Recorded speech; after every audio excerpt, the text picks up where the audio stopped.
Location का data का सिलसिला उस वक्त देना चाहिए जब एक आम आदमी या कोई भी शख्स या बच्चा या बच्ची उन तमाम इंफॉर्मेशन को एब्जॉर्ब करने के लिए मेंटली तौर पर तैयार रहे। और वो अमूमी तौर पे जो एज होती है वो कम से कम मतलब मैं कहूँगा कि स्कूल गोइंग एज होती है कि जिसके अंदर जो है वो कम से कम होना चाहिए। मगर उससे पहले हम देख रहे होते हैं कि माँ ने घर में बच्चों को बहलाने का एक आसान तरीका ढूंढ लिया है और वो ये है कि जी जहाँ बच्चा रोए उसको मोबाइल फोन पकड़वा दो। मगर बात ये है कि जब वो मोबाइल फोन पकड़वाते हैं आप तो उनको लगा के दे देते हैं रील्स के अंदर कि भाई फलाना कार्टून देख रहे हैं, मगर वो जब रील्स को उस सतह पे पहुंच जाते हैं कि अपनी उंगली से ऊपर करते हैं और नेक्स्ट वीडियोस तो फिर जो इन्फॉर्मेशन का जो फ्लो है और वो जब पहुंचना शुरू होता है तो हम फिर ये देखते हैं कि बच्चे अपनी उम्र से ज्यादा बड़ी जो है वो बातें करते दिखाई देते हैं। उसकी वजह पर हम देख रहे होते हैं आज की ये कैसी बातें फिर अजीबो गरीब बातें सुनाई देती है उनके मुंह से।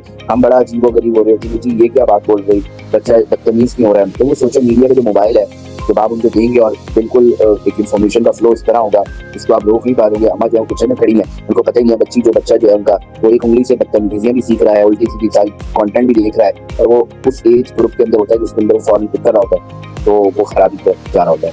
ये तो एक तरफ तो माहिरीन इसके ऊपर बात करते हैं कि जब बच्चे इस तरह मोबाइल फोन का इस्तेमाल करते हैं तो उनके अंदर एक बीमारी जो है वो पैदा हो रही है जिसके अंदर उनका जहनी तौर पर बीमारी होगी जिसके अंदर हम बोलते हैं कि आज मर जाते हैं और इस तरह की तो माहिरीन हमें बताते हैं।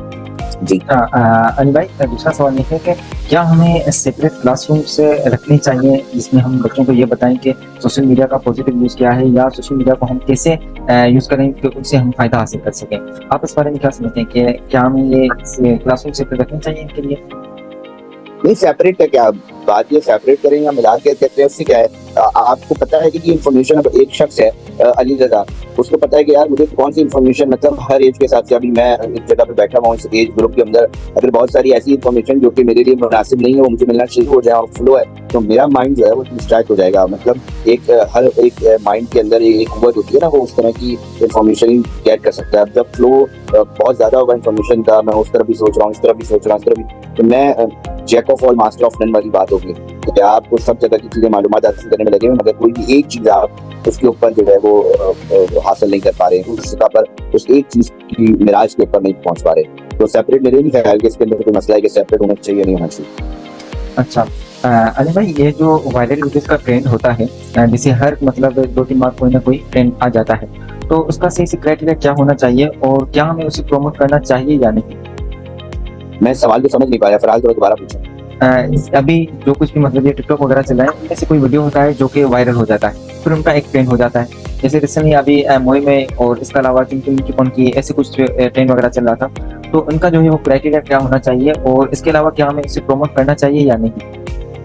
मेरा ख्याल से मैं इस सवाल को इस तरह लूंगा, उसका जवाब इस तरह दूंगा कि हमारे हाथ में कुछ नहीं है। एक टूल है उसको आप चाहें तो प्रोडक्टिविटी के तौर पे इस्तेमाल करें, आप चाहें तो नेगेटिविटी के तौर पे इस्तेमाल करें। अब जो ये टूल है ये तो टूल है ना, इसको ये खुद से नहीं बोलता मगर जिस खित्ते के अंदर आप रहते हैं, जिस बाउंड्री के अंदर आप रहते हैं, जिस सरहदों के अंदर आप रहते हैं, उस सरहद के अंदर रहने वाले शख्स का जो सोशल एस्पेक्ट है, जो जहनी सतह है वो किस सतह पर है ये देखना बड़ा जरूरी है। अगर उसकी सतह जो है वो बहुत ही निचली सतह पर है और उसको कंटेंट ये मोही टाइप की चीजें पसंद आती है लेकिन तौर पे एक लार्ज नंबर ऑफ क्वांटिटी वही उसको ट्रेंड बनाएगी। इसी तरह की बेहुदा और फजूल चीजें जो है वो ट्रेंड बनती दिखाई देंगी। मगर आप अगर आप मैं ये बात करूँ कि आप किसी पढ़े लिखे मौजूद माशरे में हैं तो उधर कुछ और ट्रेंड बनते दिखाई देते हैं, उधर कुछ और बातें होती हैं। तो मेरा ये मानना है कि जिस लेवल की गुफ्तगू या जिस लेवल का आपका सोसाइटी के अंदर जो गुफ्तगू करेंगे वो तय करेगा कि आपकी सोसाइटी किस तरफ जाएगी। अच्छा अली भाई, ये जो सोशल हरासमेंट होती है जैसे हमारे यहाँ जो फेसबुक या इंस्टाग्राम अकाउंट वगैरह होते हैं जो वो हम फेक वगैरह बनाते हैं फिर उनको ब्लैकमेल वगैरह करते हैं, इनके बारे में आपका क्या कहना है? हमें इनको हम उनसे कैसे महफूज हो सकते हैं? लेकिन जिस इरा के अंदर हम जा रहे हैं उस इरा के अंदर तो मैं ये कहता हूँ कि हम किसी तौर पे महफूज नहीं है। हमारे अगर सेल फोन हैं तो उसके अंदर अगर लगा कैमरा है तो हम ये समझते हैं कि जी वो हमारे काबू में है। हम जब क्लिक करेंगे तो ही वीडियो रिकॉर्ड होती है, जब हम क्लिक करेंगे तभी वो ऑडियो रिकॉर्ड करता है या सुन सकता है। बट मेरा ये मानना है कि एक बहुत बड़े तबके के पास इसके राइट्स मौजूद हैं और हम खुद ही इसके राइट्स देते हैं।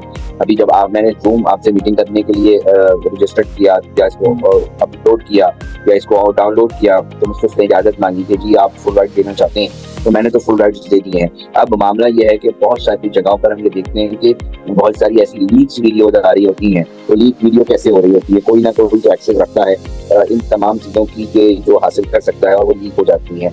दूसरी जानिब वो ज़रूरी नहीं होती कि सिर्फ रिकॉर्डिंग हो, वो बहुत सारे तरीक़ों से लीक हो जाती है। तो मैं नहीं समझता कि ये महफूज तरीका है। हम महफूज नहीं, उस इरा के अंदर है जहाँ हम किसी भी तौर पर हमारी कोई प्राइवेसी नहीं है। मतलब फरहाल क्या सोचता है, किस तरह ज़िंदगी गुजारता है, वो तमाम कंसर्न जगहों को पता है। अली रज़ा किस तरह ज़िंदगी गुजारता है, किस सोच का आदमी है, क्या है, वो तमाम कंसर्न जगहों पे पता है। अब बस ये होता है कि किसी न किसी जगह से अगर वो चीज़ निकलती है और वो मासिस तक पहुँच जाती है और हमें पता है कि हमारी सोसाइटी किस बस्ती का शिकार है, वो उसको फ्लो करती है, उसको शेयर करती है और इस तरह वो चीज़ें वायरल होती हुई दिखाई देती है। इसके अंदर मैं ये ज़रूर कहना चाहूँगा कि FIA साइबर क्राइम को उसके ऊपर काम करना चाहिए। जो मेरी इतलाक़ है या मेरी ऑब्जर्वेशन है उसके मुताबिक मैं ये समझता हूँ कि FIA साइबर क्राइम के अंदर बहुत सारा रजिस्टर्ड केसेस हो रहे, मगर उनके पास अमले की कमी है और वसाइल की कमी है, जिसकी बिना पर एक्शन नहीं हो रहा होता और एक कंप्लेन को सुना ही जो है वो 2 महीने 3 महीने बाद जाता है। उसके बाद तक तो उसके ऊपर एक्शन और उसके बाद बाकी चीज़ें पता नहीं कब पहुँचती हैं। तो FIA साइबर क्राइम एक बड़ा मसला है, साइबर क्राइम एक बड़ा मसला है, उसके ऊपर कंसर्न अथॉरिटी को देखने की ज़रूरत है। बिल्कुल। अच्छा अली भाई, इसके बाद मेरा ये सवाल है कि टिकटॉक अभी अगर हम देखें जो सोशल मीडिया का एक मतलब बहुत ही अच्छा खासा एप्लीकेशन है जो यूज़ होता है स्पेशली इंग्लिश में, तो ये है कि टिकटॉक पाकिस्तान में कभी बैन हो रहा है, कभी अनबैन हो रहा है।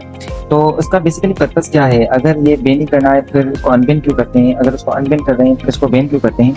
और उसका क्या फाइनल मतलब हल होना चाहिए इस टिकटॉक का? देखिए, मैं ये समझता हूँ कि अथॉरिटीज़ को समझ ही नहीं आ रहा कि वो किस तरह जो है वो चीज़ों को चलाएं और मेरा ये मानना है कि किसी भी चीज़ को बैन और अनबैन करने के बजाय आप अपने जो मासिद है उनको अवेयर करें। अच्छा, और इसके अलावा मेरा सेकंड क्वेश्चन आपसे ये होगा कि जो आज हमारा टॉपिक है कि जो सोशल मीडिया का वार है जिसमें ये हमारी स्क्रीन एडिक्शन वगैरह आ जाती है, जिसमें अगर हम रील्स पर बैठते हैं चाहे वो इंस्टाग्राम पर हो या फेसबुक पर, तो हम मतलब 5 मिनट का इरादा करके ये 25 मिनट तक चला जाता है, तो उसमें टाइम अच्छा खासा गुजर जाता है, मतलब वेस्ट हो जाता है। तो आप क्या समझते हैं, इसका जिम्मेदार कौन है और हमें इनसे कैसे प्रिवेंट करना चाहिए अपने आप को? दोबारा सवाल कीजिएगा, मैं समझ नहीं पाया सवाल को। अच्छा, दरअसल मेरा सवाल ये है कि जो हमारा टॉपिक भी आज है कि ये जो सोशल मीडिया का वार है जिसमें हमारी स्क्रीन एडिक्शन आ जाती है, कि जिसमें बच्चे जो है वो रील्स वगैरह का यूज़ वगैरह करते हैं। अगर वो कोई इरादा करते हैं कि मुझे 2-3 रील्स देखनी है, अपना माइंड फ्रेश करना है, तो वो 2-3 रील्स के बजाय मतलब पूरा रील्स देखते रहते हैं और 25 से 30 मिनट आ जाते हैं। जब तक उसको कोई बुलाए नहीं तो वो आता नहीं है। तो इसका जिम्मेदार कौन है और इसके अलावा हम अपने आप को इन रील्स से या स्क्रीन एडिक्शन से कैसे प्रिवेंट कर सकते हैं? यार मतलब मैंने ये कहूँगा ना कि कोई हंसना चाह रहा है मीम्स करके उसको हंसने दें और हर इंसान को पता तो उसके लिए क्या फायदेमंद है क्या नहीं है। तो मैं तो ये समझता हूँ कि उसको उसके हाल पे रहने देना चाहिए कि जी सबको पता है, फिर बाद में रोना नहीं चाहिए कि अगर वो कामयाबी हासिल नहीं कर पा रहा हो तो। और आज जहाँ तक एडिक्शन की बात रही तो बिल्कुल एडिक्शन है, सोशल मीडिया एडिक्शन है। लोग जानना चाहते हैं क्या चल रहा है किसकी जिंदगी में और ये फितरत है जिसका मार्क ज़करबर्ग ने फायदा उठाया है। इंसानी फितरत को उसने टेक्नोलॉजी की मदद से जो है वो यूटिलाइज किया और अपने एक कंपनी बनाई है जिससे वो बड़े अच्छे नोट कमा रहा है। चलो ठीक है, thank you so much Ali भाई, आपने जो है हमें थोड़ा सा टाइम वगैरह दिया और बस इसके साथ हमारा जो इंटरव्यू है ये खत्म होता है।